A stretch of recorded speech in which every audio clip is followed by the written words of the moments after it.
Alrighty, round two at this. My name is MisterChowtime. I am here with Tokigi. Tokigi, go ahead and say hi.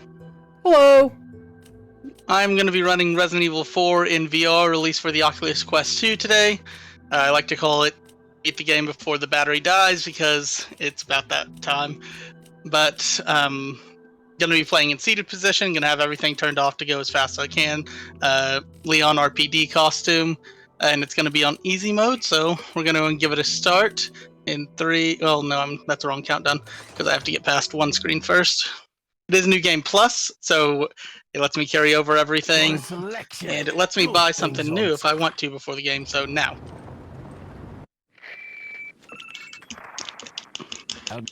And Resident Evil 4 is a classic game.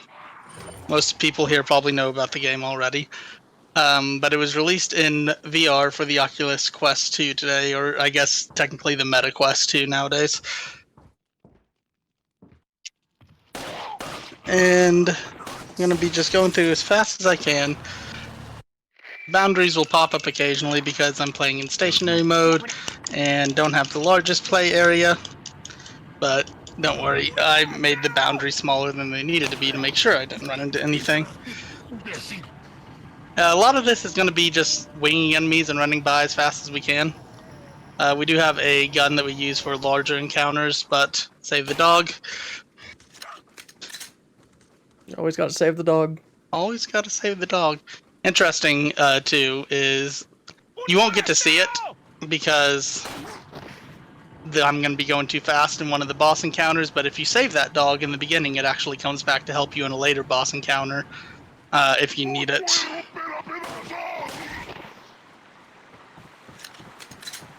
I like to think at the end of the run there's just a hospital full of people that have been shot in the knee. When I go through this door, I'm going to open my inventory and equip that second weapon. And you're going to see a lot of it, because this game, unlike the original Resident Evil 4, allows a few things. The original Resident Evil 4 does not allow you to move while aiming, which is something that you've already seen me doing. And this one also allows you to dual wield. So this is the big gun. It's the Plagas removal laser. Instead of being zombies, these people are infested with the Plagas. And this removes it from them, which unfortunately is fatal for them.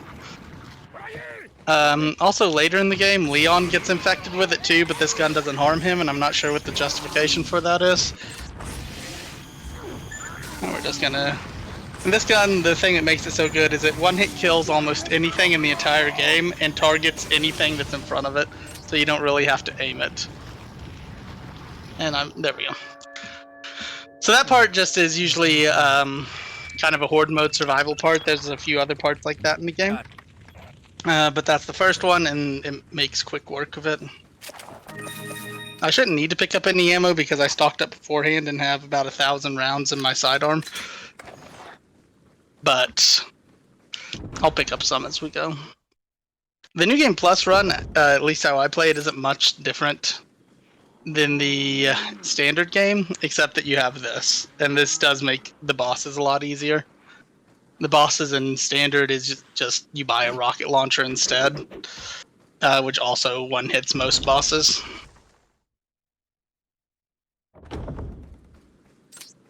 Here comes an area that little bit of trivia for the normal game. This is a part where you have to do a quick time event to sprint. In the normal game, you want to hold the sprint as long as possible, because doing so makes Leon move faster through the area. In this game, it just automatically does the last dodge. It usually has a final dodge there as a quick time event. But we're almost through the first section of the game now. This guy, if he's playing kind, will run. Then we have one guy to worry about here. And that's, if you shoot the dynamite out of their hand, it will just blow up. And then we're just gonna... We don't need that one. A little more. And this here is Louis Serra, though you're never really gonna see him much. That's the first part done. Then we spam, but we do not want to save the game.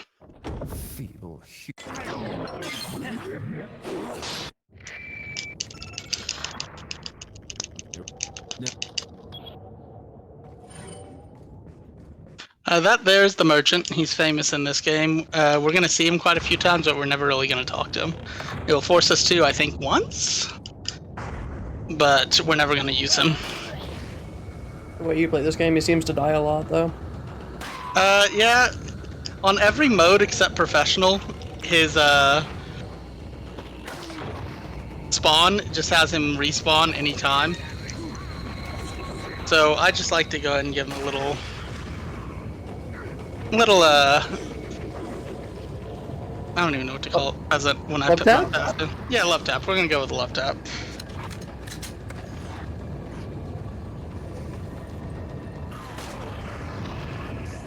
Also, if there are any fans of Ubisoft's Splinter Cell series, this gun is the same sidearm that Sam Fisher uses.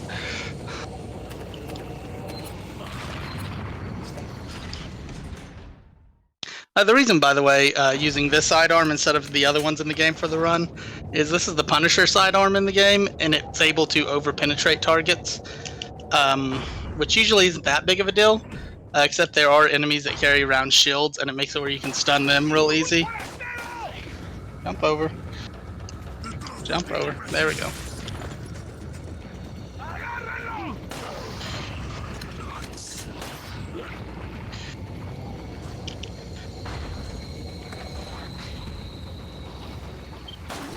That was not a long stun, so he might hit me. Oh, we're good. And there's this guy, my favorite enemy. We're gonna call him Steve. Hi, Steve. We run past Steve, and we keep going.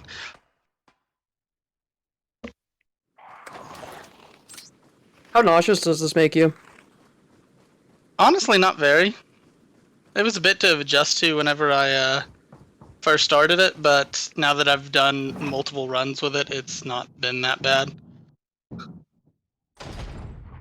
only thing that really gets me is never plugging in the battery pack and just having it die, and that can kind of break the immersion when you just see like headset dying at the bottom of the screen. Oh, yeah. Then you get to go and turn since you're in VR and I'm in a swivel chair, which just points me facing the correct direction as soon as the cutscene is over. If we're lucky, we'll stun this guy. Sometimes he doesn't want to stun. Good. Not the best there. Because he will chase us.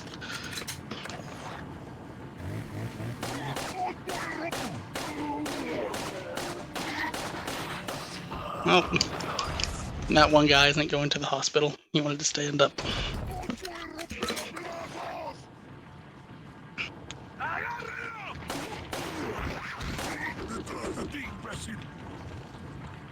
One thing that does get kind of jarring versus the original is you just get to these areas in the original and you just spam tap.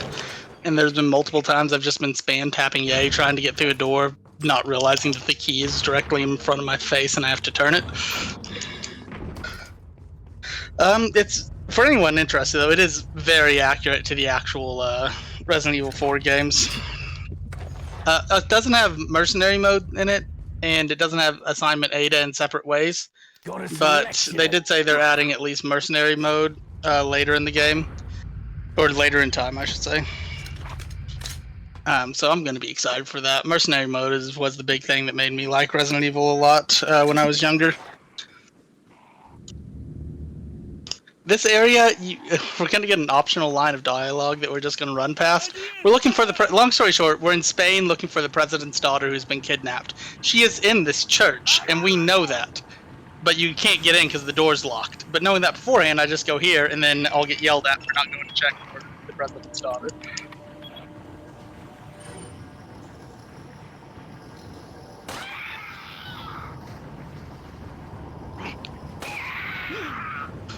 Oh, there's these emblems right here, down there. You can see them, the blue medallions. If you get all 10, or shoot 10 of them, you get the gun in my hand for free.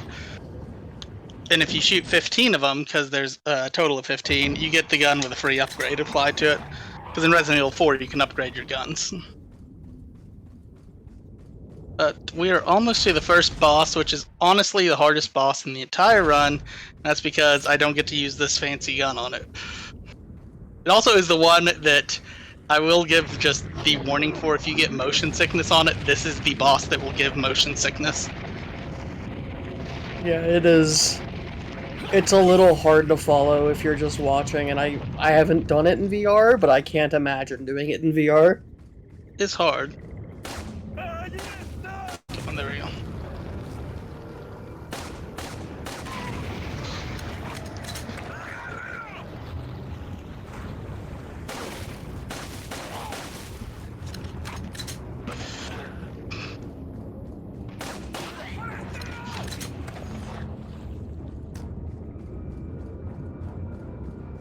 Alright, so now we're at the first boss. This boss's name is Del Lago. I'm sure it translates to something, sadly I do not know what it is. Oh, another thing, if you do speak Spanish, the enemies, what they're saying when they're yelling at me and stuff, actually gives you hints for what they're doing. Like sometimes they'll say, "I'm behind you, idiot," and stuff like that. I think it just means of the lake. Does it? I'm gonna search it now, but yeah. Okay, so usually in the game you have a spear that you just throw. This one gives you a spear gun. But this is the part that's hard.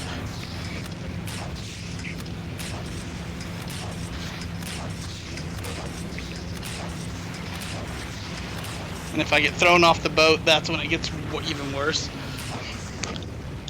Yeah, Come from on. the lake.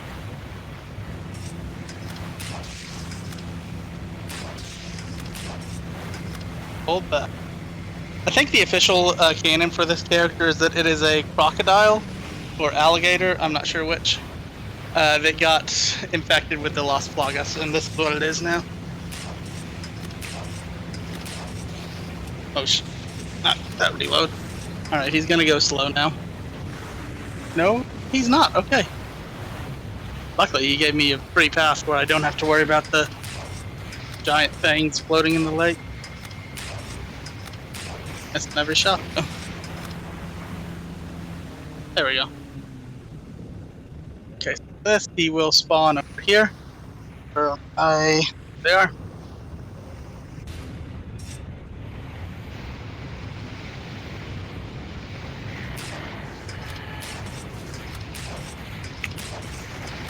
There we go.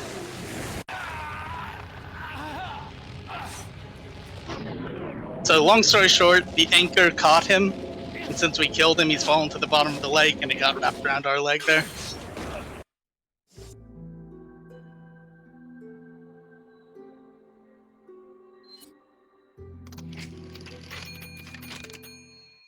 Service.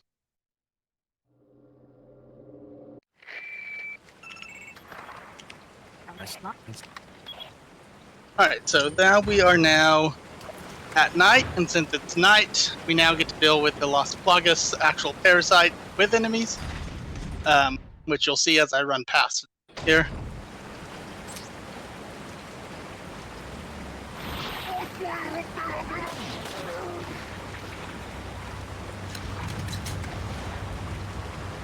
Also, at this point, we are now infected with the Plagas, which means this probably should be damaging us, and I'm not sure if there is a canonical reason why it doesn't. You're not that infected. I mean, the infection does get worse as the game goes on. We just don't see it because I'm skipping all the cutscenes. Alright. So shooting that laser up there knocks a lot of boxes down that I need to pass or cross this path that usually you would have to wait on.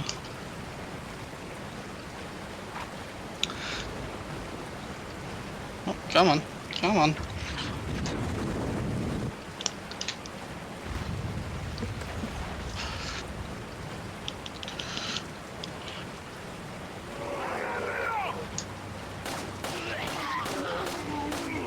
And there we go.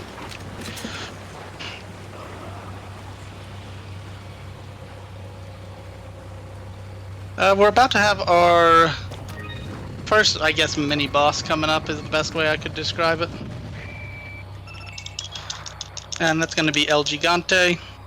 which is the mini boss that the dog can help you with if you're having trouble. It's actually a cool little cutscene. Sadly, we will not see it.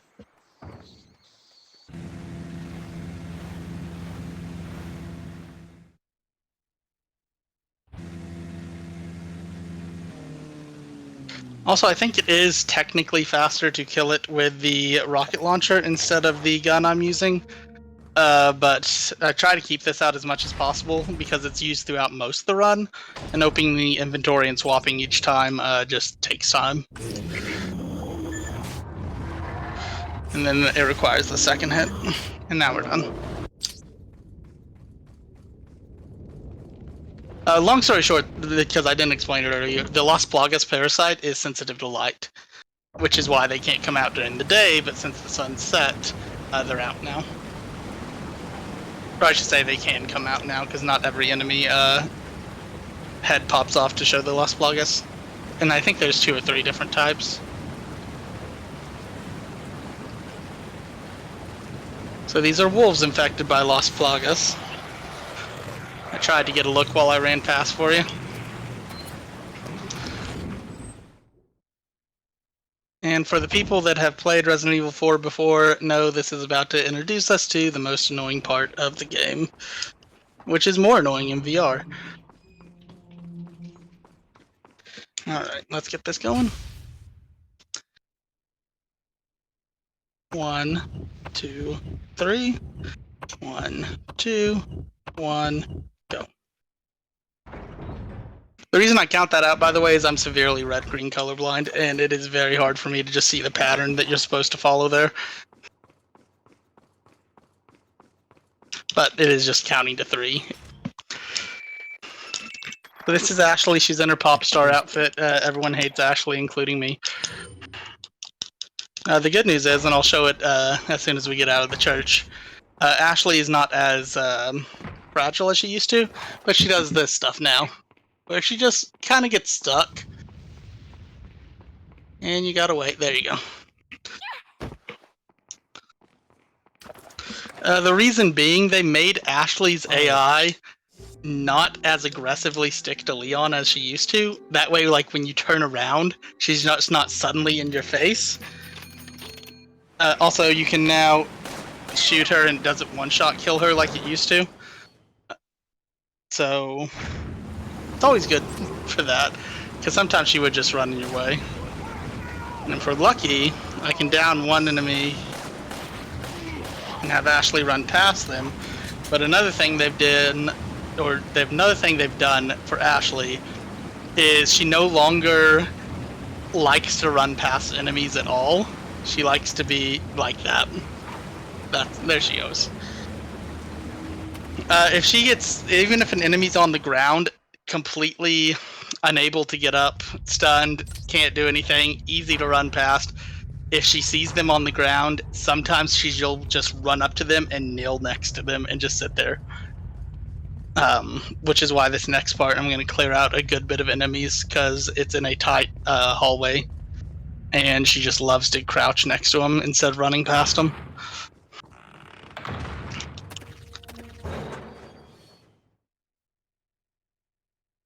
This was the part that frustrated me most learning this run. And that guy in the back, for whatever reason, she will hunker from. For no reason. He needs help from Leon.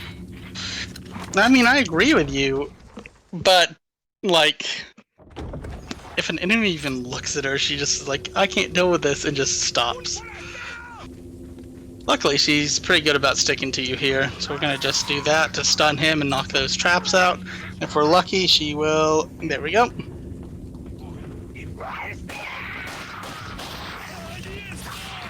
She would not have ran past that enemy since its Plagas had popped out.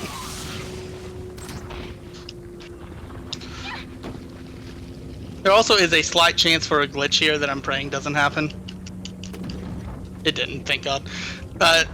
There's a prompt there, piggyback, because you piggyback Ashley up top and she goes over and unlocks it for you. There's a chance that just doesn't happen. That was the merchant. He will be back in like 5 seconds. Or I shouldn't say 5 seconds. A few minutes.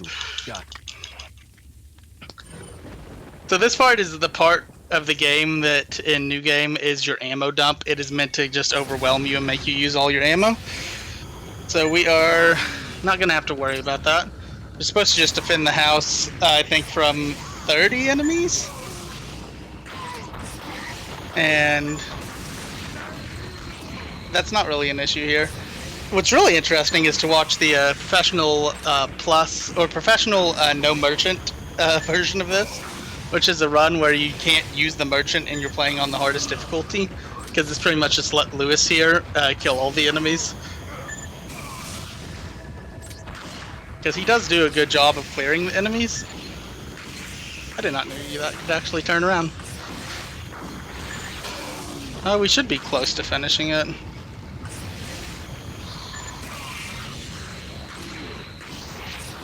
He also aims for the head a lot, which usually isn't a bad thing, except it will knock let the plagas come out of the head. Given it's not just headshots that do that, headshots are just more likely for them to pop out.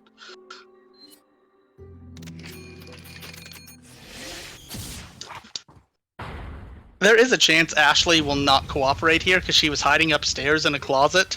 And sometimes when you finish that section and run outside, she just refuses to come outside and stares at you through the upstairs window. That being said, she just scared me there, so she definitely didn't do that this time. So this time you had to choose between two mini bosses, left or right. Left was 3 Chainsaw Sisters, right is another El Gigante. But we can just shoot the door open, turn around, and ignore him, which is why we go this way. You need a key to unlock the last gate in this area. Did you say 3 Chainsaw Sisters? Yeah. That's my new band name. It would be a good band name. I would listen to him.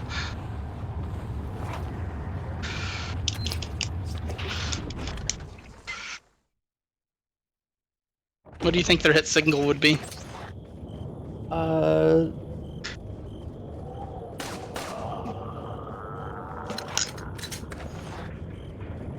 Nothing. I don't know. What's chainsaw related? Gasoline? Do you use gasoline in a chainsaw?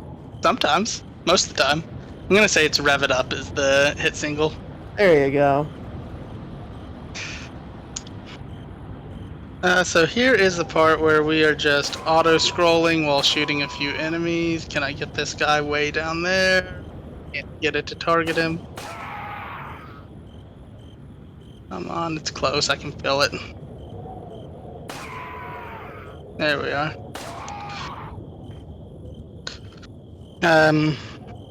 You can also use the PRL here, and it makes it free. But at the same time, it causes a lot of flash in a very dark area, so I'm trying not to blind people. And there should be one more enemy. They spawn when they go around the bend there. And now that part's done. And we'll have our next boss down there.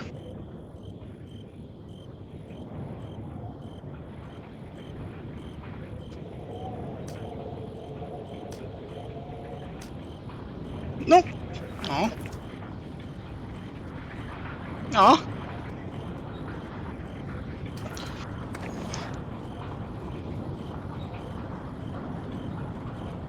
I can't remember what the New Game Plus uses in the standard, because I haven't really followed the standard speedrun in a bit.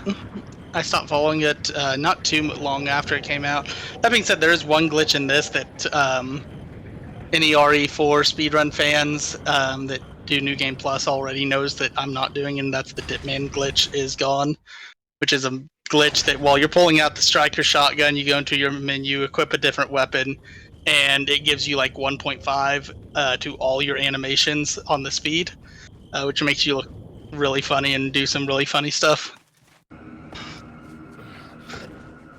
So this is Chief Mendez. Yep. He breaks in half. We hit him again, and that's Chief Mendez. I will switch to the rocket launcher for one part of, or I should say, I think one, maybe 2 parts of the game, because it lets you do a few skips. And there is an out of bounds I'm going to attempt here, but I don't think I'm going to get it because it has been discovered that it can be done. but there isn't really, as far as I've seen, any setup for it. There's just a video of someone being able to do it. But that's later in the game, sorry. That's like in chapter 4, I believe. It's the minecart skip, which in the full game is really fun to watch. You can see Leon walking on air for a while. But we're almost done with the second chapter now. We just got to go use Chief Mendez's eyeball to do a retinal scan to get past a gate, and then we're good.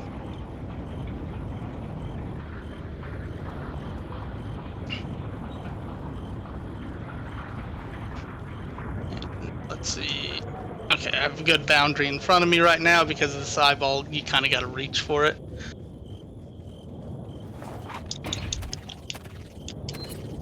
There we go.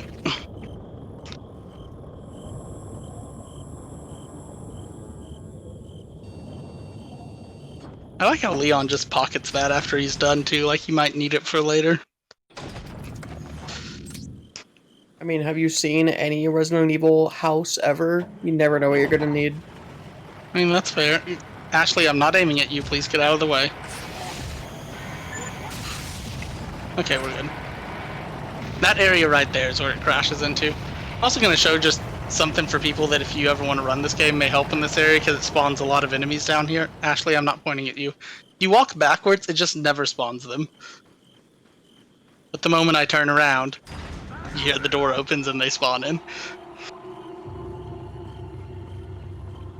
We have successfully escaped the village, and we are now in the castle part of the game, which will take up the next 2 chapters. It's also probably the most famous part of the game. It's my favorite part of the game, at least. This next area, Ashley tends to be horrible into, so we're gonna hope she works with us. She won't. Probably not. So we're just gonna run past. Let these cannons go off, or I think they're trebuchets technically. Okay, now we run. I want to get Ashley in this corner because then they won't target her. She did not follow us. Where's mine? There it is. That's what I was talking about when I said Ashley sometimes does not want to play well with you. She will sometimes just hunker down and cower directly where the trebuchets are firing. She has that quality PS2 AI. Or GameCube? This is a GameCube exclusive, wasn't it? This was GameCube when it first came out. Yeah, the original box for this says only for Nintendo GameCube. Okay, this time she seemed to have worked with us. Thank you, Ashley. Stay here. Also, the reason that you see me aiming side aim is because it aims with the laser sight, not the iron sights, and the iron sights will just shoot it into the wrong spot. So we crank the cannon up, grab the cannon, fire it, and we're good. And we tell Ashley to follow. And if we're lucky, no one will grab her. I'm not aiming at you, but whatever.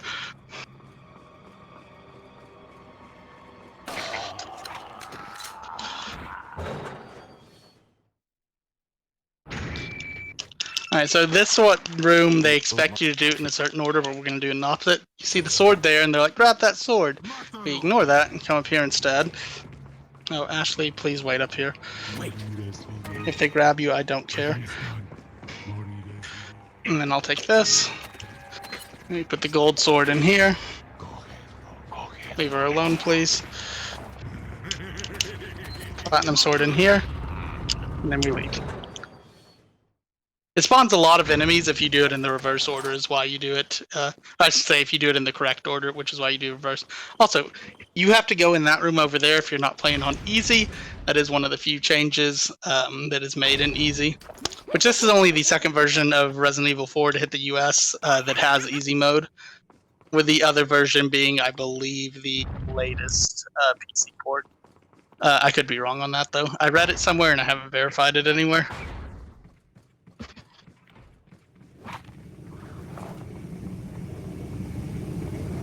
But if anyone likes Resident Evil 4, they know what room is about to come up. And even in VR, it's a horrible... I shouldn't say horrible room, because it is fun.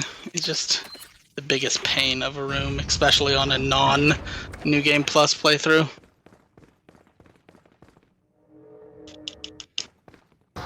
This guy is... what is his name? I want to say it's Garrador. He's a prisoner that has claws like Wolverine, but his eyes are sewn shut, so he can only hunt through sound. And if you're lucky, Ashley will ignore these people. Oh, that's bad. Ashley? Keep running, keep running. I believed in her, and she just stopped halfway through. Okay, this is the water room, or the Hall of Worship. It is the most frustrating room in the game, probably, because it also throws a lot of enemies at you, like the cabin did. Except now you have an objective outside of just surviving. So we're just going to clear those to make Ashley actually follow us, because manipulating her to make sure she follows us is probably the biggest part of this speedrun, which is why I'm going to take the time here to kill these enemies, because Ashley tends not to run past them. Okay, and then we get stuff. And usually you want Ashley to not get taken, but honestly, that will kill her if that's a Plagas. Usually, you don't want her to get taken, but in this case, that door there is the only door they can take her out of, so they would have to run... Where is my gun? Take her out that way, which makes them run past me anyway, so... Now she can follow me. Alright, come on, Ashley. You do good? Where you at? There you are. Thank you, Ashley. Look, there's a crank over there. So we're gonna just let Ashley climb up there and get that crank for us, because the end of the room is blocked by the pool of water, and this will create platforms through it. Watch out for me. This section is usually a pain, but this gun makes quick work of it.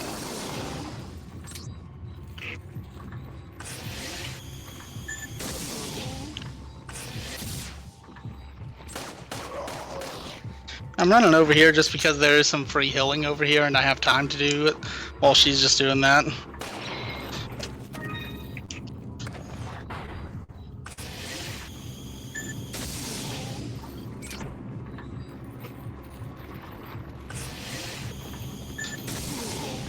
How are we looking? No one to the left of her. And he's to the right, but not an issue.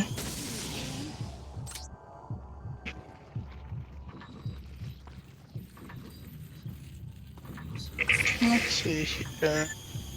That got them both, nice.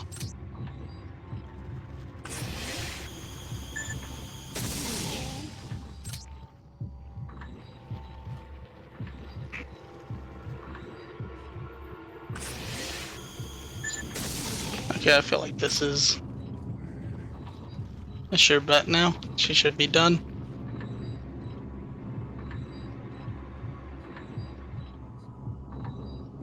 I would love if she could do the cranks in the speed that you can do them with the VR, because it used to be button mashing events to do the cranks, and now it's just motion tracking with VR, and you can just get them done so much faster. I'm right here, you don't gotta yell.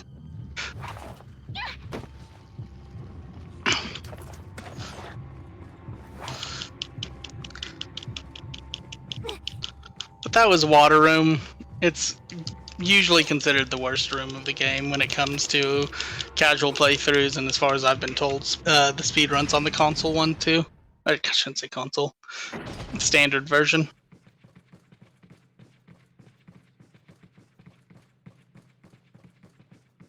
Okay, so now we're going to have a cutscene where Ashley coughs up a little bit of blood and then runs away, and now we're done dealing with her for a bit.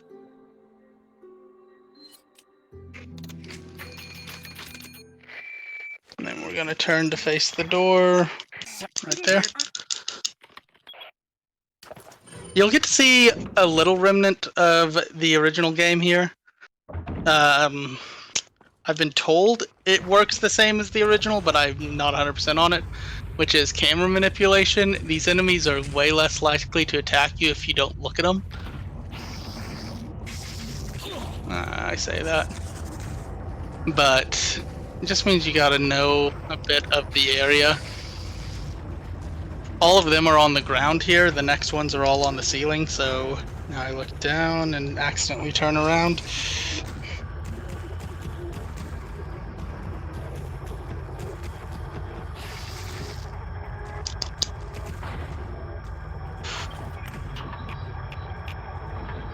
Come on, there we go.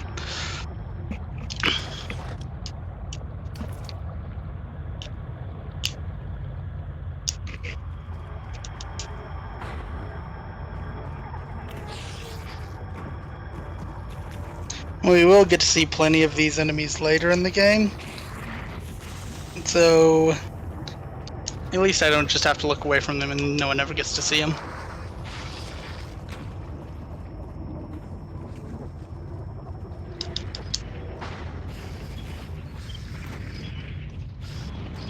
I'm gonna play that safe. Okay.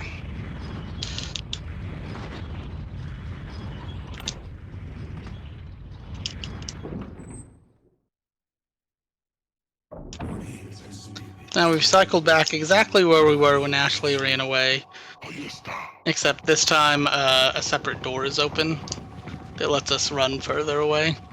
This guy, by the way, no idea. He just goes and stares at that cabinet every time. All the rest of them run away to try to get out of the room. That guy will every time go and stare at that cabinet. I like to think he forgot his car keys in there or something. He needs them to leave for the night, so he can't leave them behind.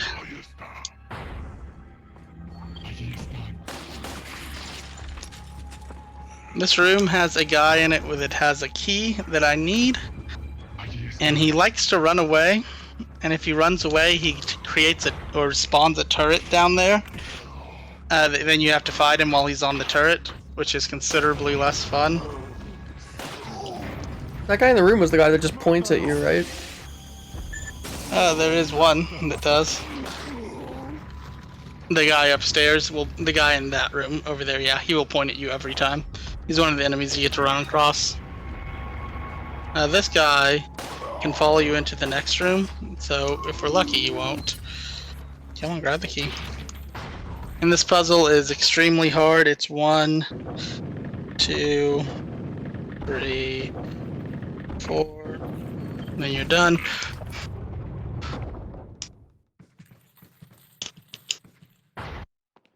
And we're just gonna run, go down.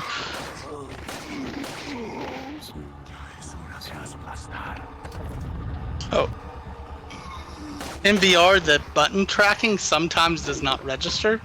That's the only thing that can get majorly frustrating when you're doing the speed run, because sometimes you'll just be sitting there spamming the button over and over again. I'm also trying to use the laser as little as possible, because to use it you do have to stop moving, whereas I don't have to stop moving if I'm using the pistol.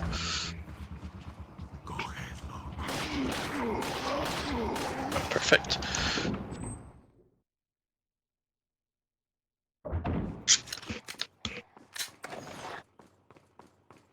We're about to have the next difference in easy mode versus normal mode too. Coming up is going to be a hedge maze, where there's a lot of infected dogs in there, and you have to run through the maze and get a key that unlocks a bedroom, and then you go through the bedroom and continue. In easy mode, the bedroom door is just automatically open.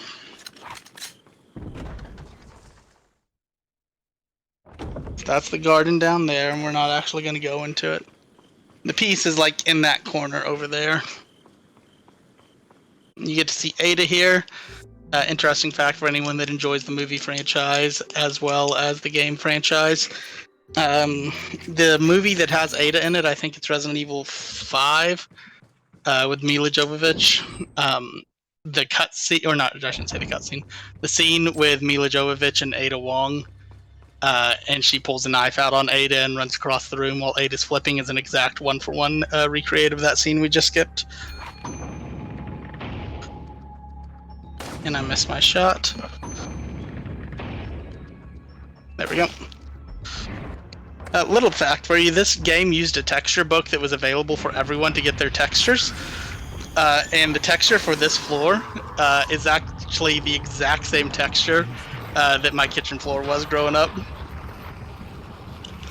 I remember playing this game back in my house growing up and seeing that floor and being so excited to see that my kitchen floor matched it.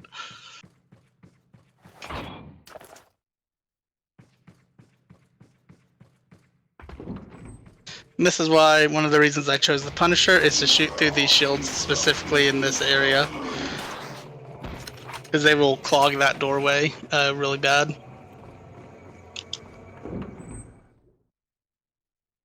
Alright, going through this door, Luis, the guy that helped us in the cabin, died there. We knew him so well. We'll remember him fondly. And then Ashley is down here.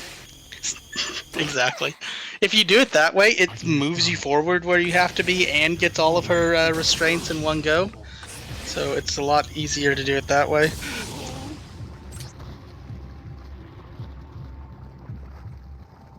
And then once the last enemy has despawned, she will go try to unlock the door, but the door is locked. And then a guy over here will spawn, big baddie, and then we kill him and kill the rest of the enemies, and we get to play as the only section where you get to play as Ashley. Where'd you go? I saw one of y'all got away. Are we good? Good. I got the key. I can get out.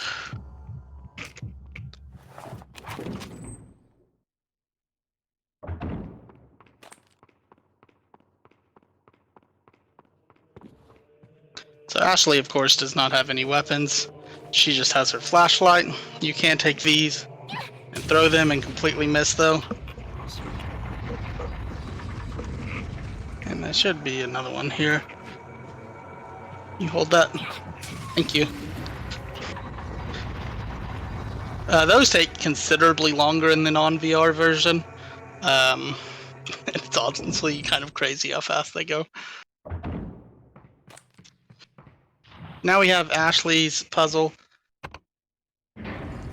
It's going to deal with a lot of suits of armor and a very simple puzzle that took me, I think it was about 30 minutes the very first time I did it.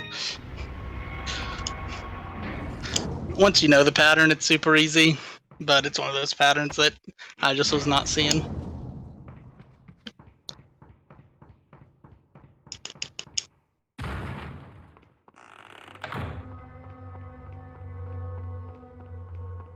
Alrighty. And we gotta solve this puzzle. Come on. What you do is just center and then make a circle around the center. And then it's done. And then there you go.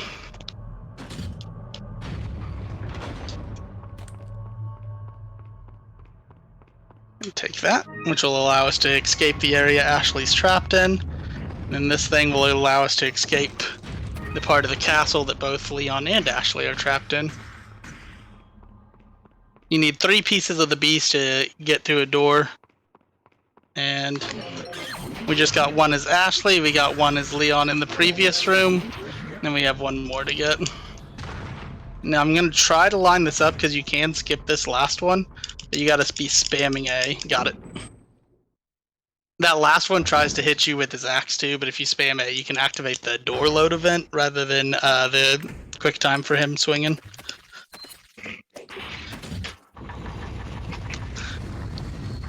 Love how fast you do the cranks. I know, it's so much fun. That one I did fast enough that when I ran forward, I still hit the collision for the wall being there, which means you can do it faster than the collision can deload. And now Ashley is back with Leon. And we don't need any of that, because we picked nothing up with her anyways. So now we're on chapter 4 out of 1. There are 5 chapters in this game. The 5th chapter is by far the longest. We need to go this way, so we turn around.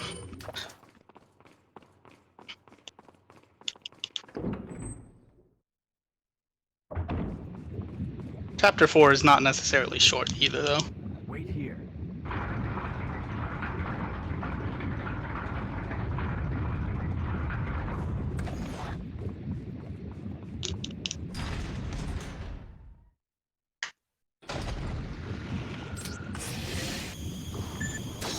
So shooting both of those down, because they blow fire on you, and I believe the cutscene of them activating actually takes longer than the cutscene of the treasure chest spawning. Not to mention, while you're stuck here, it's common for them to hit you and make you miss a cycle, so it's a lot better just to shoot them down first. And we got one more up here. Oh, and those usually have links on the chain that you have to shoot off, but since this auto-targets, it just hits them for you. I'm not sure if the PRL is used in the normal runs anymore, because it has to charge up, it has you completely stop moving, whereas in this game you just get your movement slowed instead of completely stopped.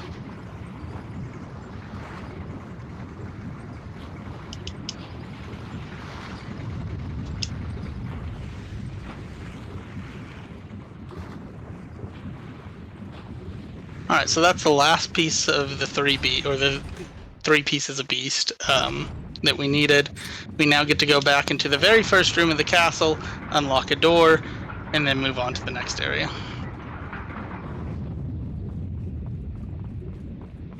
Luckily, they have these nice train carts for us. And I like trains.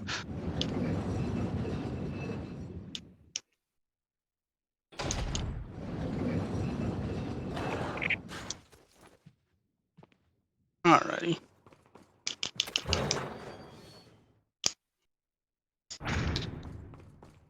Alright.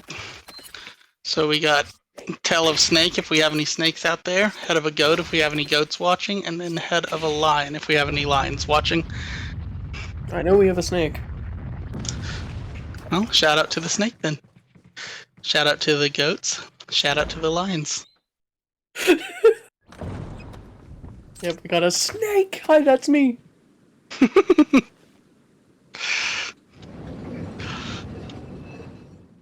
Yeah, we are fine with the snakes, but we shoot the things that blow fire. Whatever. I mean, I'm not gonna say I didn't, because those are dragon head statues that were blowing fire in the other room. I'm only hurt a lot. Okay, and then Ashley, come stand on that, thank you. This is also the part where it gets a little disorienting, having it go into third person for the animations here. The camera just stays behind. And when it snaps back into position, it can feel a little jarring sometimes. But you stand on all 4 of the plates. You run in this room. Cutscene happens. Hold this up. Shoot all the things. We're gonna get to have more animal shoutouts later too. We have to collect another 3 pieces of beast later in the game. So she gets trapped behind there. They are back there. Now they're not.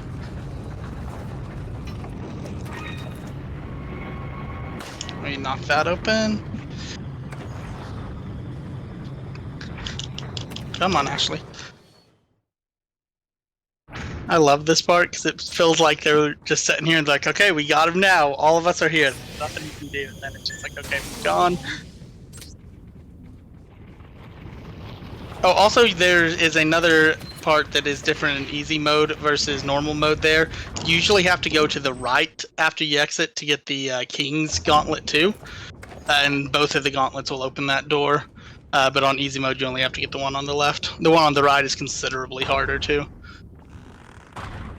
But this is the hive of those things we were not looking at earlier. And if I got lucky, I got them all. Oh, sweet. So now none of them will bother me. Just gonna hit this. And we're gonna 1, 2. Good.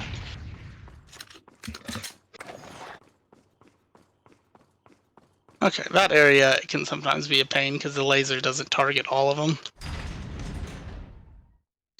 And then, again, another easy mode difference is about to happen here at the clock tower.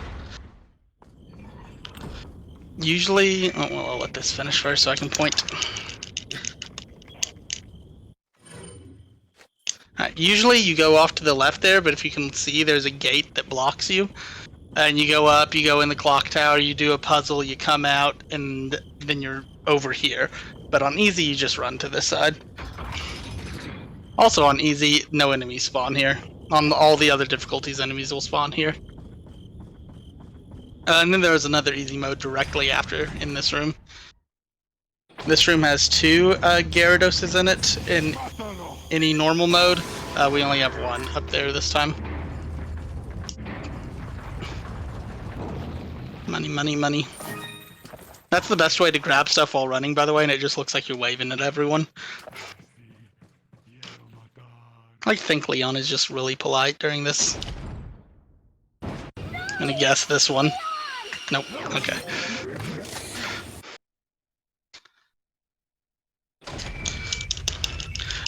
And then we're about to have a boss fight with the boss that I believe has the most health of any boss in the game. But it still gets one-shot by this one. The only thing that doesn't get one-shot by this is any enemy that has a damage gate. Like the El Gigantes have a damage gate to put them on their knees, and then a damage gate for the Plagas on their back. Another boss in the game has a damage gate later in the game. And the first boss has or it's not the first, the second, Chief Mendez.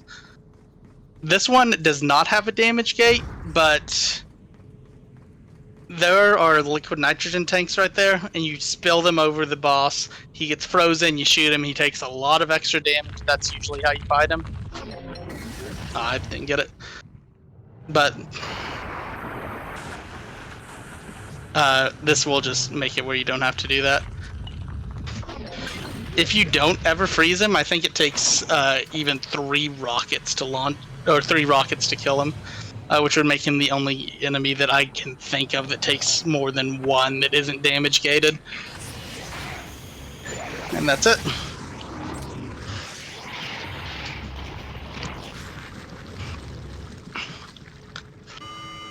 And for anyone wondering about this, you get this from beating the game on professional difficulty. It is the reward for it. My favorite gun in the game is the hand cannon, which you get from getting a 5-star in the Mercenaries minigame on every map with every character. But right now, the Mercenary minigame isn't in this version of the game. As soon as it is, though, I am going to be grinding it out because I want that gun. It's Barry Burton's hand cannon from Resident Evil 1. It seems.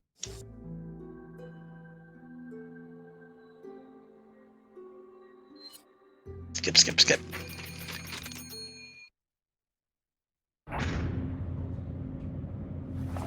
Alright, so now is going to be the time that I switch to the other 2-handed weapon, the Infinite Rocket Launcher, which is just, you get the Infinite Rocket Launcher as an unlockable after you beat the game once, and it costs 1 million, I think it's pesetas is what it's called, 1 million of these dollar units.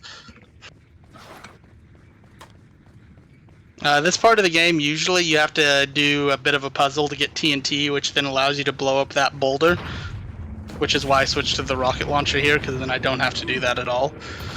I also have to miss that shot.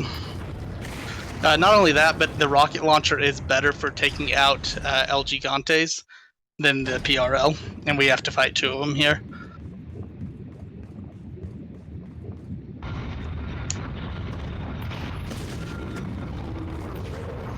Okay, and that's the El Gigantes done.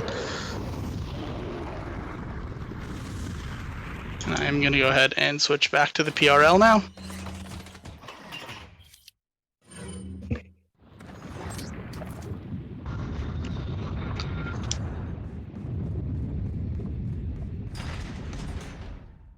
Alright, and then this will be our last encounter with those enemies that I was trying not to look at earlier.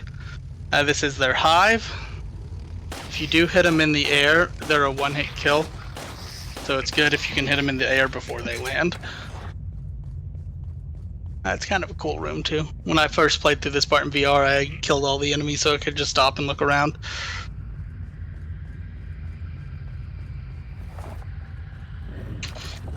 Even if the enemies do start to overwhelm us, this gun will kill them in one shot. Got one at least. Okay, I didn't hit any. I've only gotten that to work one time where I just shoot behind my head.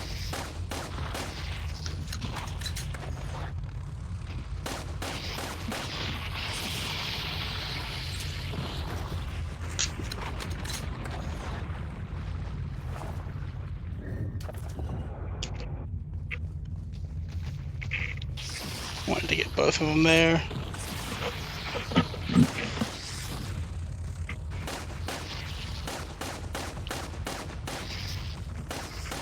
There we go.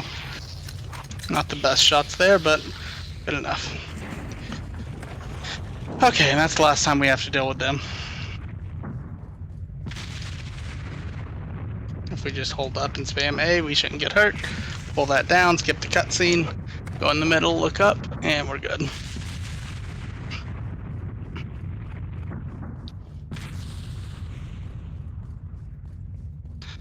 Okay.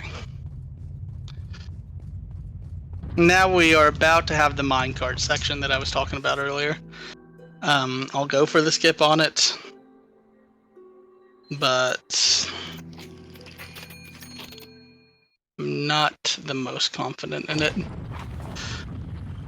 I've never gotten it to work. And I think I should save here just in case, actually. Yeah, overwrite. Enter. Because if I hadn't saved there, I have to reload, and I haven't saved yet in this run.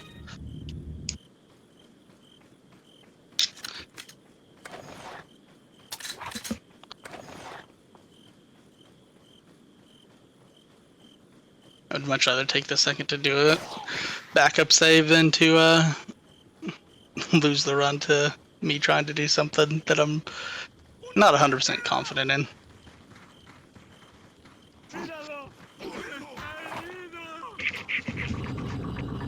Perfect.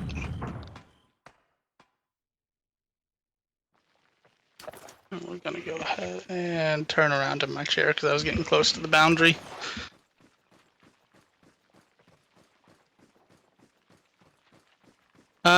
Scary thing about the Las Plagas for you too is the enemies I'm fighting are fully aware of what's happening around them. They just have no control of it.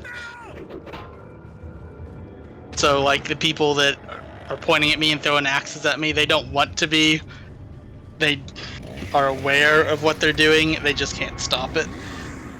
So they see me running at it. They know they don't want to attack me, but they don't really have a choice.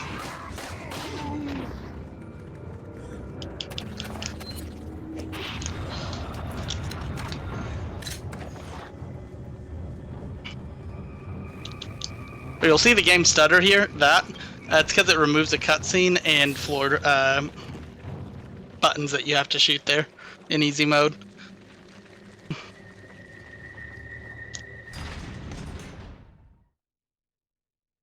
Alright, so this is the minecart. And in the normal speedrun, you do a trick back there where you jump and go out of bounds.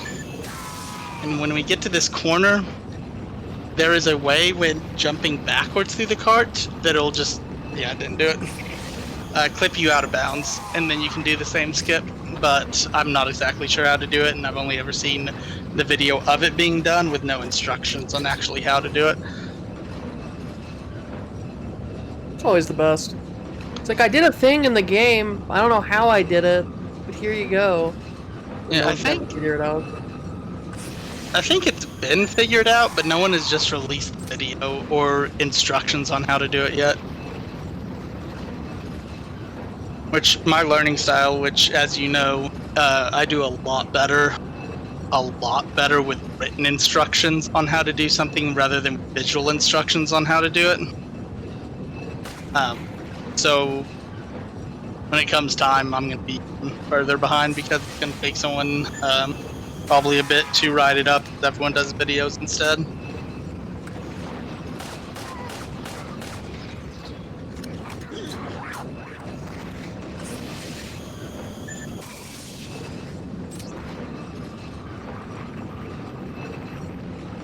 It's interesting because you get to see Leon just walking on air and running around all this, using weird geometry to lower himself to the checkpoints he needs to be hitting. It's honestly a really, really cool skip to see. You get to see it in third person and the normal runs, but seeing it in first person was kind of really cool too. Just this entire area is really cool in first person. Finally look over the edge. That has to be terrifying in VR. I mean, it's not the best, but it is fun. I think this VR port of the game is probably one of the best VR ports of any game into VR. It just holds so true to what the original was, but at the same time makes it feel completely new. Such as dual wielding. Alright, so we're on the roller coaster now, so we are gonna throw our hands up as they're playing our song.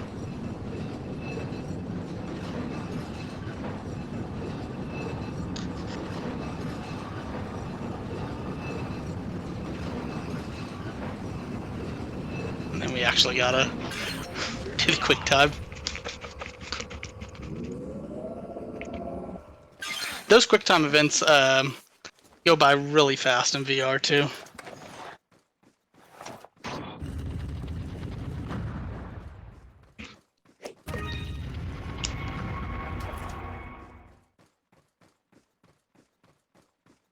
Alright, now I'm gonna hope to just sneak into the second part of the castle without getting hit. Okay, that went well.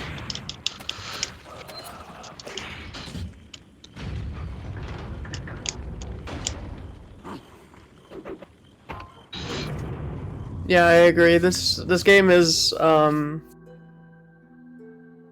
on Quest 2, I think. I don't know if it's on the Quest 1. But yeah, it is kind of frustrating. You can, from what I've been told, do like root install onto a Quest original and that it runs it just fine, even the, and I quote, one-time optimization that it does for you at the beginning does just fine on the Quest. But yeah, it's a Quest 2 exclusive, which is a big bummer on it. I'm not even going to try to say it's not.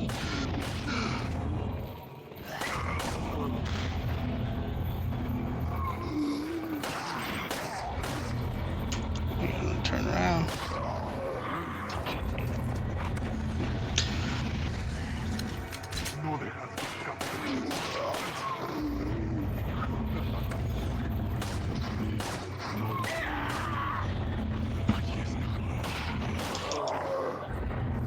Okay, and that's that room done.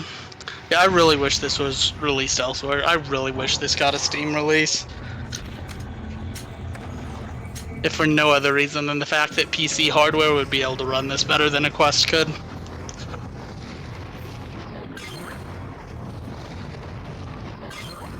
It'd be cool to see like texture mods and stuff for it too, if people like updated yeah. it to make it look like beautiful.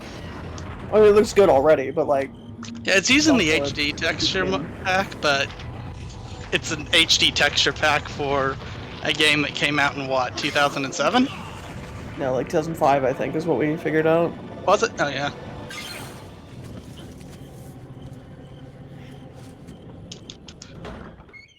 Alright, I'm gonna guess split hands for this QuickTime event. It was, sweet. So we're about to fight that guy that we just saw running away.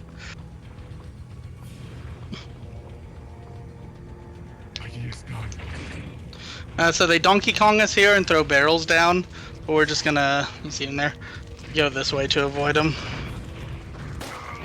Get that guy out of the way.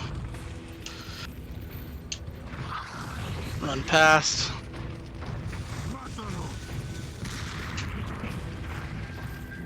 Come on, do it. There we go. Okay, we're good. And we go up. And now we have only the enemies that drop down above to deal with. I would love to see if anyone could actually mod this to get it on PC. I know the mod community, I think today, actually released the VR mods for Resident Evil 2 and 3 Remake. So if it was capable for those, I would think someone could do just mod the Steam version to make it work with VR. The only thing is you would be losing the stuff like the dual wield. Okay, and that should allow me to get up. What I'm trying to do there is stop more than one of those guys from being on the platform at the same time, because if two of them get on, it will just stop the platform. Oh, and the next boss is, I believe, the only boss that you see me use my handgun on the boss. And that's because the laser does not... You have to, like, shoot his eye to get him to lower down so that you can actually shoot the boss. And the laser does not affect his eye, so I have to shoot it with this.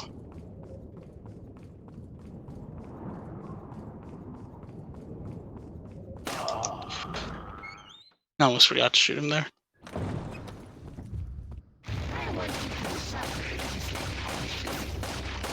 Perfect. Hopefully that tentacle on the left did not grab me. It didn't, and that's that boss.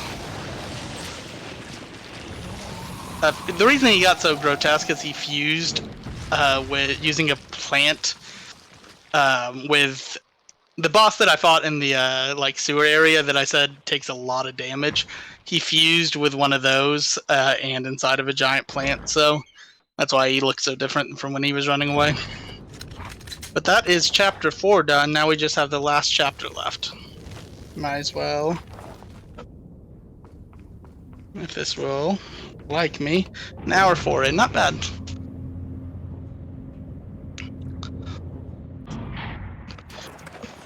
Which is, by the way, one of the most amazing things when speedrunning this game, to know if you're on a good pace, is it just shows you how long your run has been taking so long. Or so far. Yeah, this game uses in-game time, right? Yep. Honestly, I'm not 100% sure. The leaderboard last time I checked did not say what time it goes off of. It's a fairly new leaderboard.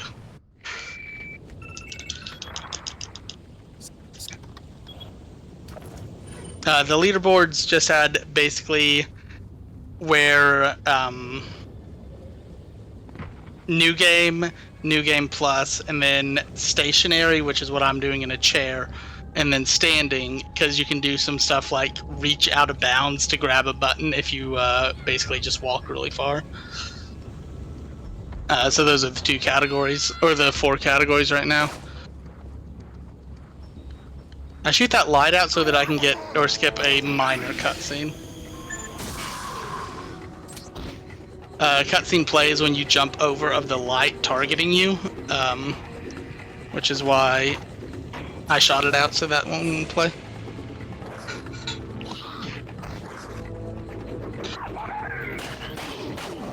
Alright, we're also now in the part of the game that most people consider the weakest part of the game.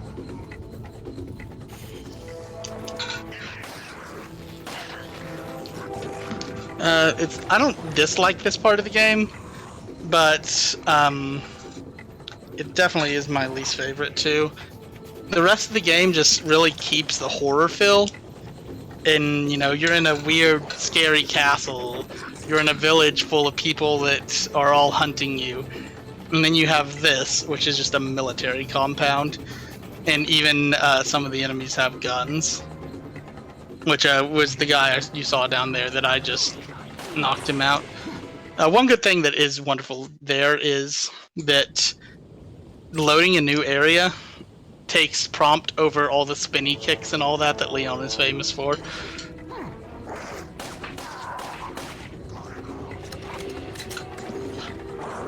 Because, like, to do a kick, you shoot them in the leg, and then you have a prompt that will let you kick them. And it's a good way to save ammo. It was one of the things that heavily inspired Dead Space. You know, aim for the leg, where Dead Space has you aim for the appendages to cut them off.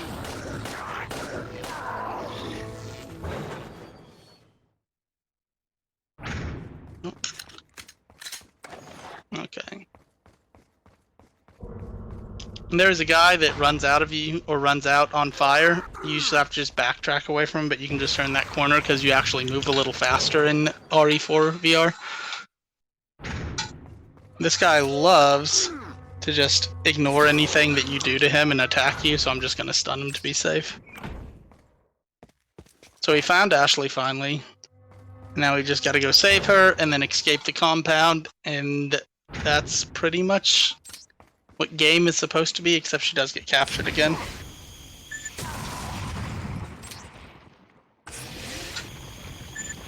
There's someone, like, right there controlling this door. You can see him. And he won't open it unless new enemies are there to shoot at you. And then once all the enemies are gone, he's like, I'll handle it myself, and that's when the door opens and stays for you. Alright, and then we're going to have the enemies in the game that I still, to this day, think are legitimately terrifying, and one of the just spookiest enemies in Resident Evil. And that's the Regenerators. Just their breathing. That's him right there. There's a few of them. Blue first, then that one, and then this one. I always have to remind myself of the order on that too, because once again, I am severely red-green colorblind. We're just going to run past this one, and all of them except one, we're going to have to do where I don't just charge and shoot them, because that takes too long. We're going to bait an attack and then just run past them. But I think their breathing is just legitimately creepy. I remember when I first played this, I had a nightmare about it. So we're getting the key card. We have to rewrite it once. So we go in the freezer, which is apparently where they keep the card rewriter for some reason. It rewrites it to garbage disposal as we want, and we leave. Now there is a thermal scope in there if you're playing on normal. I would suggest grabbing it because that's how you're actually supposed to kill those enemies, is they have invisible weak spots on them that the thermal scope reveals. There is a very similar enemy to those two. I believe their name is the Iron Maidens. That are the exact same thing, except they have spikes all over their body. And if they grab you, it's a one-hit kill.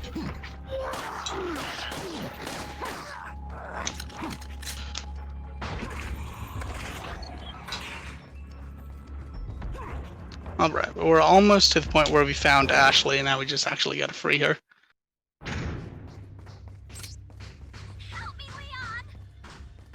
Two giant enemies around the corner. Come on. No, I was hoping that was going to get him. I charged it too early.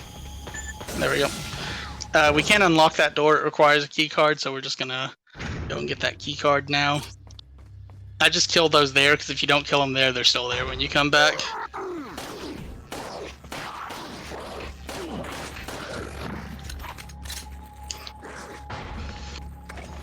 Alright, now we're about to see one of those Iron Maidens I was talking about.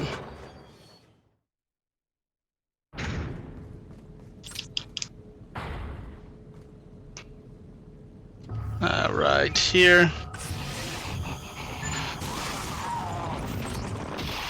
Gimme, gimme, gimme. Thank you.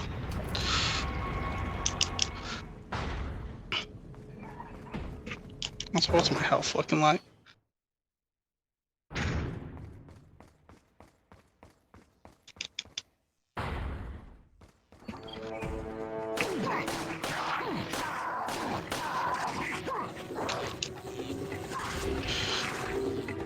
How was it? Oh, almost full health, good.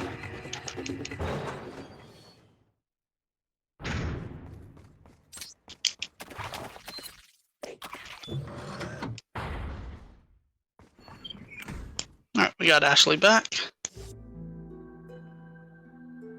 And when I think we lose her one more time, but we're about to have an auto-scrolling section, which is always fun in a speedrun.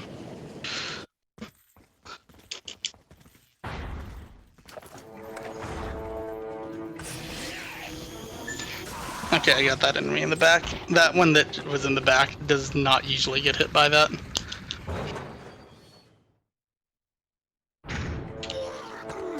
So they try to stop us. Now this part is going to be a part that's different for anyone that has seen the original run. Usually you just run right past them and don't worry about dealing with those, because the load event for the next area in every version except this one does not require you to have Ashley. This cutscene will not happen if Ashley is not next to you, though. In VR, at least. We're just going to run past this area as much as we can. This is a boss fight of us versus 2 Iron Maidens. Come on, Ashley, please come this way, because I just need to close one gate. So we're just going to lock the first one behind us, and the other one blocks our way, so we're just going to deal with that.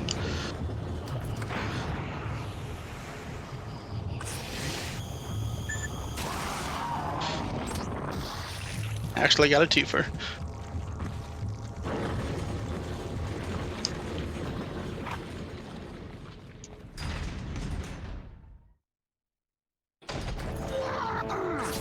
I didn't meant to do a full charge. Oh, that's not good. There we go. Once again, you can just run past that area, but in this version, Ashley severely likes to get hung up. This room is also kind of a pain. I know there is a safe spot that you can put Ashley in the normal one. You see her kind of stuck up there running. But I can't get it to trigger in this one. But you gotta pull that switch and then it slowly comes back up.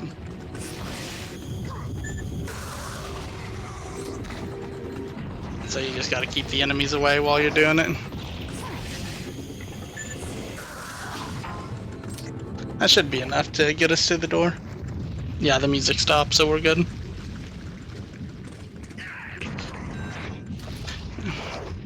Alright, come on, Ashley, just follow close enough. Good. And we got more regenerators. Another one down here.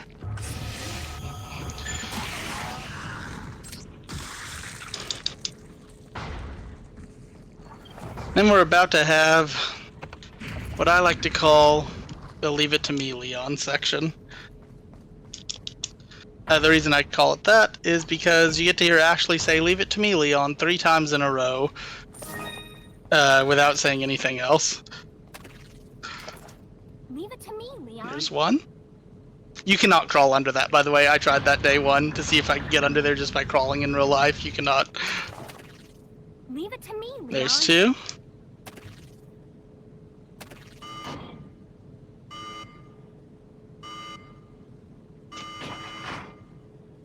Good.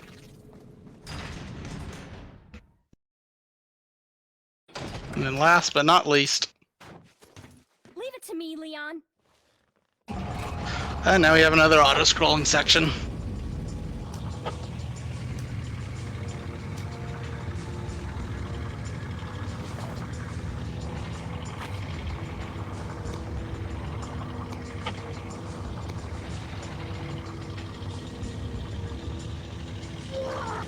Leon, it to me, leave. Pretty good.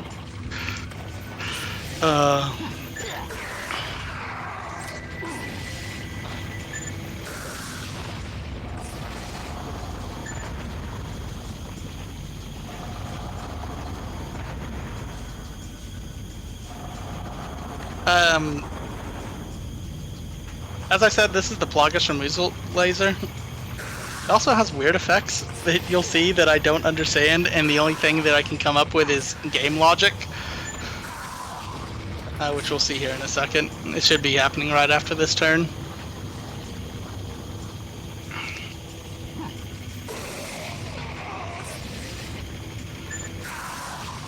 Also, it will target through walls sometimes.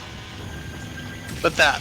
Apparently, there was a Plagas in the engine of that truck because shooting it with this laser blew it up. Maybe that's the future of energy consumption, though, all organic. You know, I guess bacteria, it's everywhere. I was about to say, well, technically, dinosaurs and all that, it could be considered all organic already. Yeah, there you go.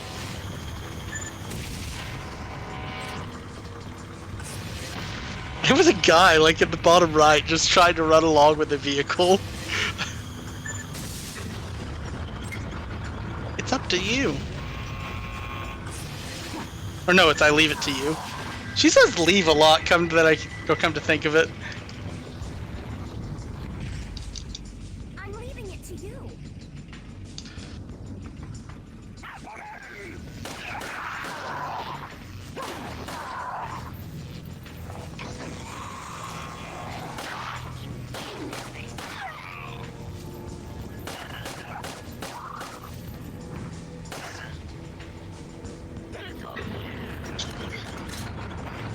Let's see.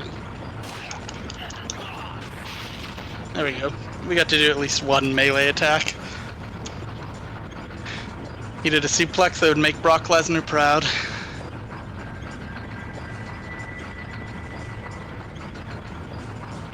Alright, we're almost done with this auto-scrolling section.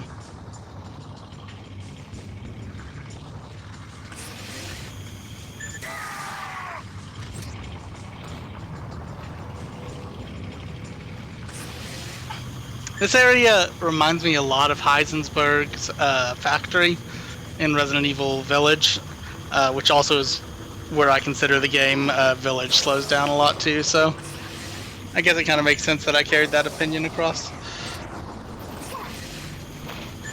Come on, you can make it. There you go.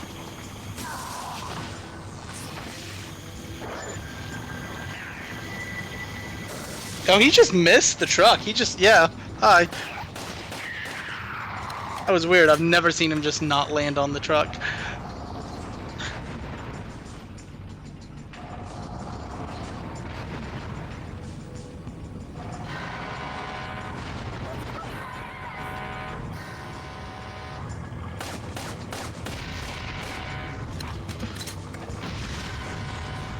And then it drives us into this building, which, if you want to talk about, like, plot convenience and stuff like that, this just so happens to be the building where the final boss is residing. Given we're not going to fight him right now, there's 2 more bosses between us and him.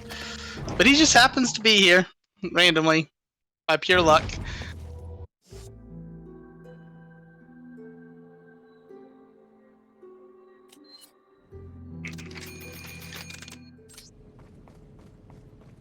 Next we're gonna go down into Salazar's chambers. Salazar is the final boss. He's the big baddie that is controlling the Plagas and making people do horrible things.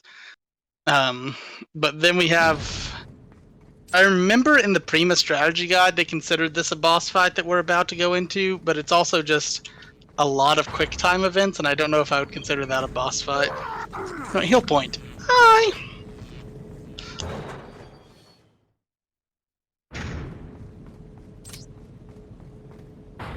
And there's only one correct way to do this boss fight in VR.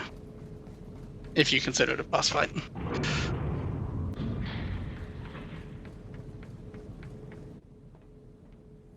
So this here is someone that was never introduced before this game, but apparently has backstory with Leon. His name is Krauser.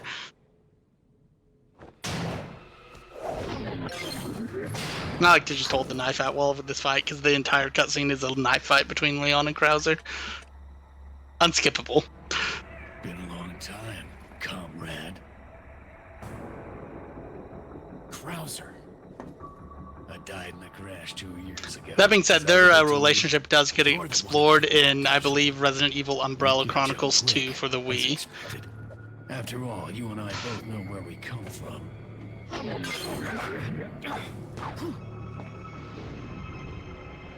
What do you want?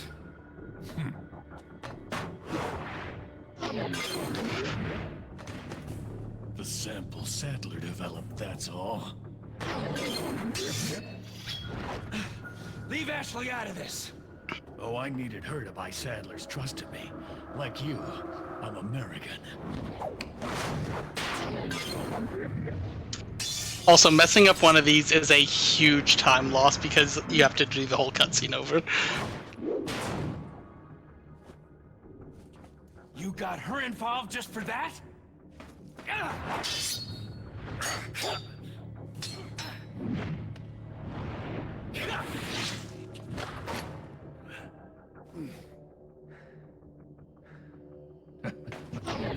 I've never had it do a down swipe there. It honestly caught me completely by surprise. Ah. All for Umbrella's sake. Umbrella? Almost let it slip. Enough talk. Die, comrade! This is also the only time you get to see Ada Wong, and he refers to her by her default costume, not that one. Well, if it isn't the bitch in the red dress. Neither red nor a dress. Looks like we have the upper hand here.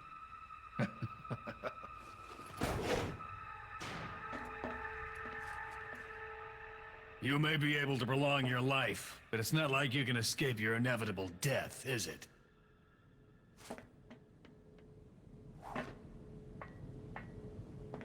You knew each other? More or less. Maybe it's about time you told me the reason why you're here. Maybe some other time.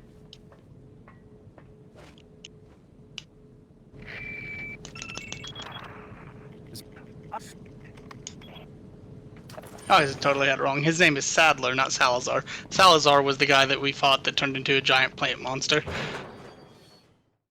As one does. As one does. This, as best as I can tell, is a reference to the Resident Evil 1 movie scene with the laser hallway. Which honestly is pretty cool. Oh, almost didn't catch it.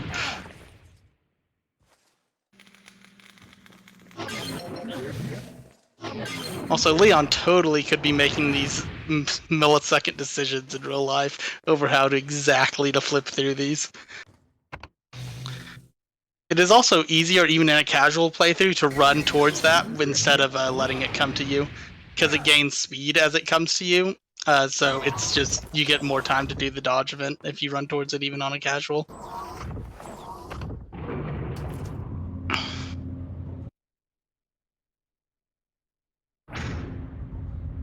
Alrighty. We're about to have a boss fight with a boss that is honestly pretty scary. It's one of them that has really good creature design for the boss. So, it also has a weird name, but I'll let you know the name whenever it appears on screen.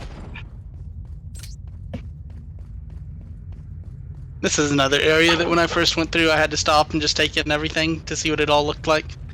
But that there is our boss arena. It's kind of a maze that we have to work our way through.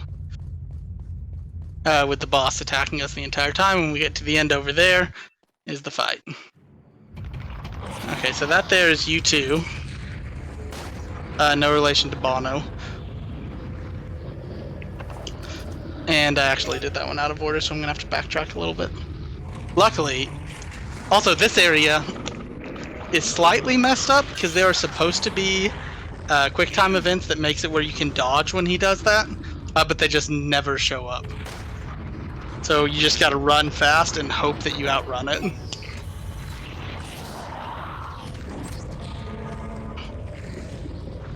I've never once, even on my casual playthrough when I was trying to go slow through here, gotten it to actually do the quick time event. Do that to unlock a lot of them. We're gonna go this way. It's gonna lock us in with him, except that we're not actually locked in because we already shot him. Oh, and this is the boss that has the 2 stages. That should have gotten him. That should have gotten him. No, it did get him. He just went up top and I didn't hear it. Like that. You can outrun him. So that was a good one. We now get to see him transform to his second stage, which is his boss stage, where he gets a giant pincer on his back. And I'm not doing full charges here because there's no reason to. Just a single shot will take him down.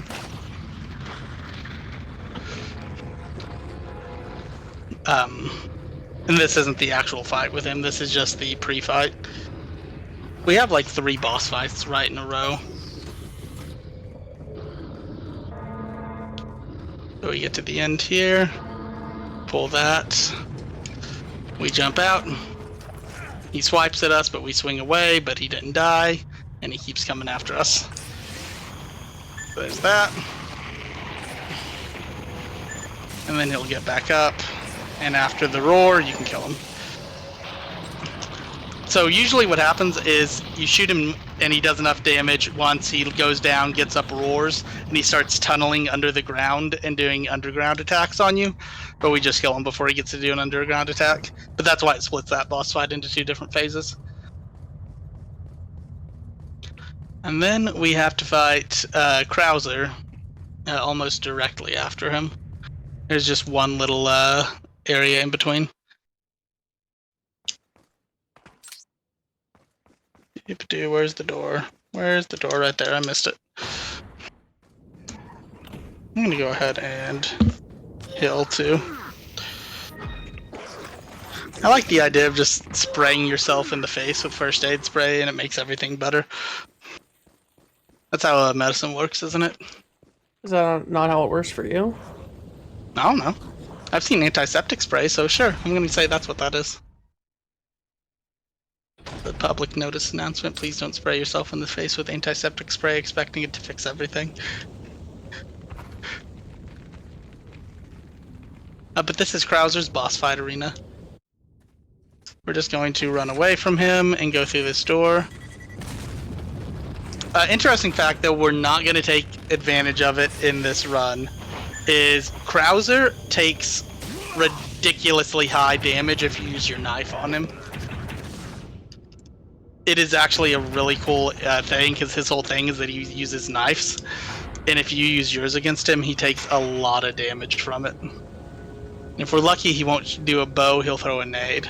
Yes. Because then he'll just chase us. And we outrun him because we're faster.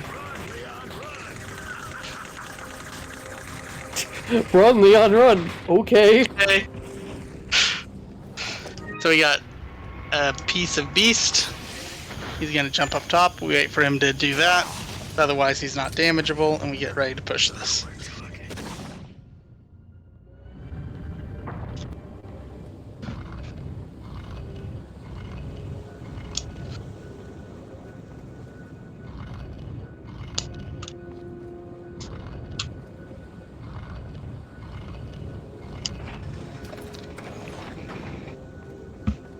And then we'll flip that up. And Krauser, we should be able to manipulate to being around a corner that I want him to be around. He'll be around this corner to my left.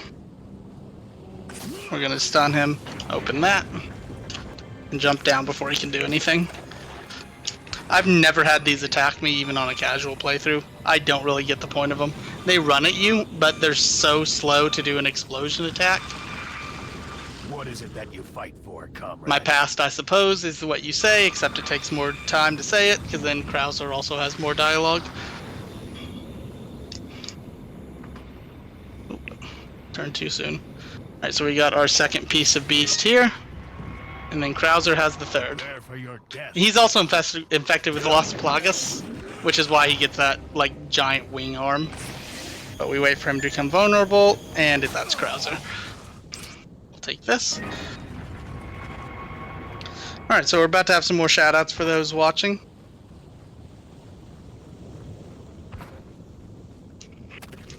We have shoutouts for, I believe it's Eagle, Panther, and Snake again.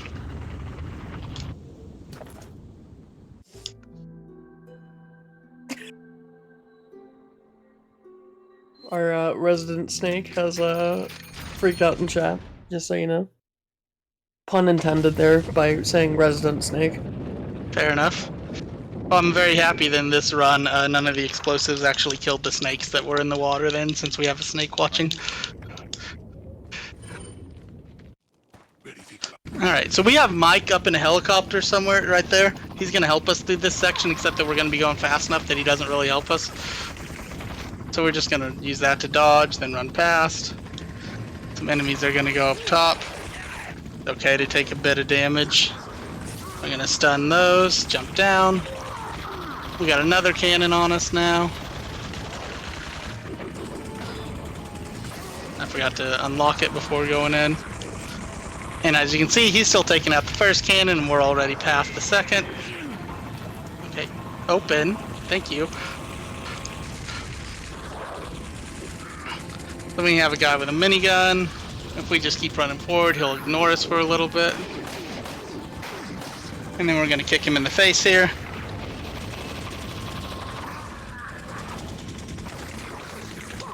There is also a way to do like load manipulation there while jumping down that allows you to go out of bounds and get this area quicker. I just have no idea how. I just know it exists. There is tutorials on that one at least though. Oh sweet, he killed this guy. And he exploded for whatever reason. It is rare to see that. He's yelling at me because he wants to kill the tower that I'm on, except he's already killed it. Okay, so he shot me anyways, because he's a real friend. So I'm gonna have to heal. And then we're gonna go up on this tower, and he's probably gonna yell at me again. In reality, he should be targeting him down there, because he's the one that's the biggest issue. Nah, I didn't get the shot off. So I just took a rocket to the face. I'm pretty good, though.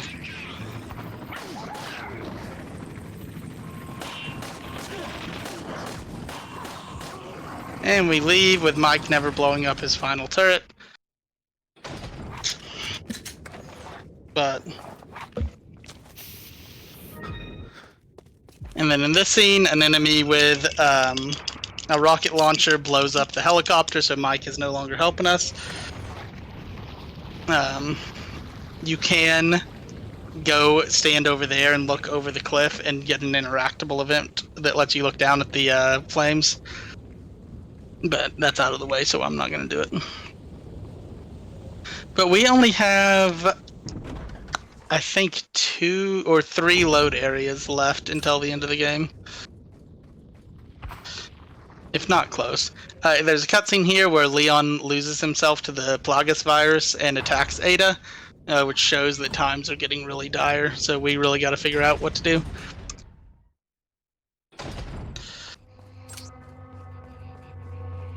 There is a regenerator in there. We're just going to wave.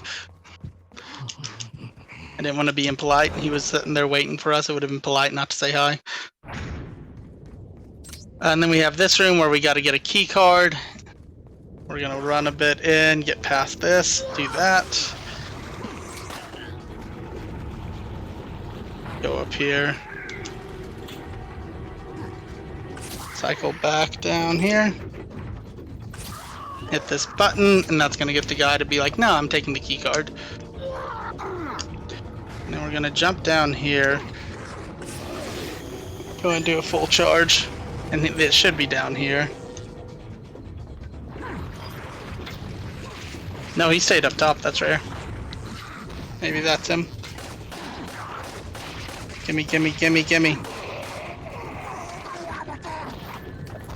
Yep, that's it. Give me that, please.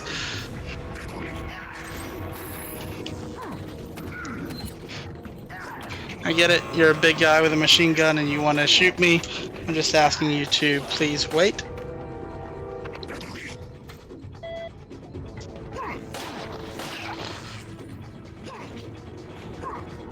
We should have a lot of people here. I missed a shot there, which isn't the best, but... And there's that room. Okay, and that's that room done. This room is also a ammo dump room to make it where you have less ammo going into the final boss in a standard playthrough.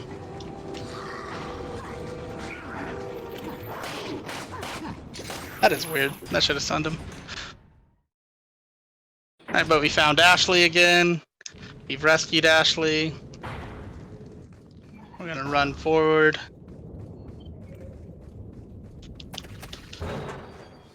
then just luckily, directly next to where they were keeping Ashley, is the chamber, in which case you can remove the Plagas and heal yourself. So we're going to just open that and go in this chamber.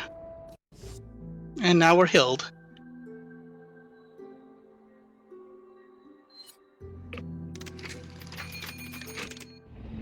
And you run this way. Those enemies I stunned, even though it loads a new chapter, are still there if I don't kill them. So if you do stay in that room too long, they will just burst in and smack you up. Now we're going to go up this tower to the final boss. And he's, like, even with this gun, he can be a bit of a challenge. And by that I mean it takes one shot and he's dead. And then we're just going to go to the elevator. We have 3 minutes, or I guess just under, to escape the island. Ada was nice enough to give us keys, though, before she left on a helicopter to a jet ski so that we can escape. Alright, now we're going to run. And that's no more shooting in the game. If we're lucky, Ashley will play nice and let me catch her real quick. She is not playing nice. Ashley, please. There she is. Alright. And this is the funniest thing to watch if you have the Ditman glitch on. I suggest anyone to search Ditman glitch jet ski, because Leon just rides off into the air, leaving everything behind, just floating. It is the best thing. So you grab these and we have speed. We go right, left, right. I think hold right, yeah.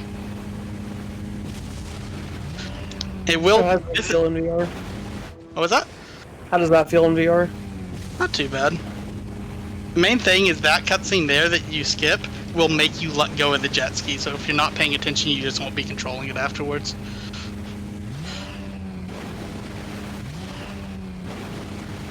Alright, but we're almost at time. As soon as the last cutscene starts, and time. And that was Resident Evil 4, now in VR. Let's see what we got. 138.38. I'm not 100% sure, but I think that's a new PB. I want to say my PB is currently 139, so I beat it by half a minute.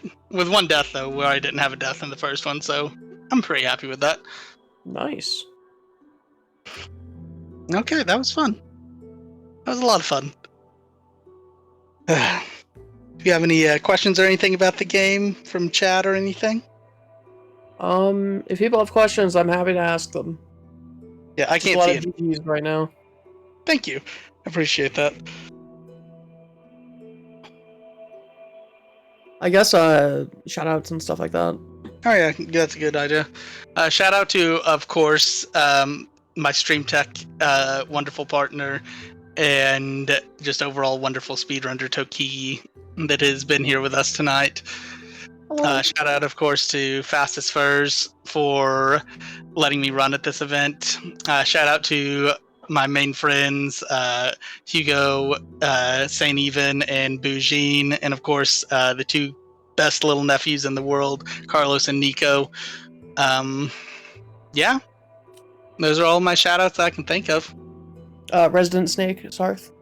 Happy to have you here. Yes, let's give a shout out to Resident Snake Sarth too, who is very, very nice to be here for all the snakes that I had to put on the walls because they're wonderful and puzzles.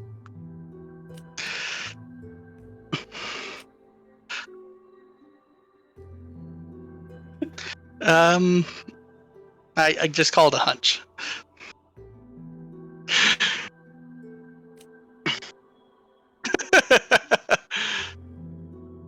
I guess one last shout out to the cats that are in the room with me that did not mess with me once in the middle of the run, because they definitely could have. Yeah, I guess that's it. Yeah, I don't really got anything else. The only thing, there's nothing really else. I could show the gun range mode, but that's pretty much, we've seen the gunplay enough, I would say. I don't think we need a separate side of it.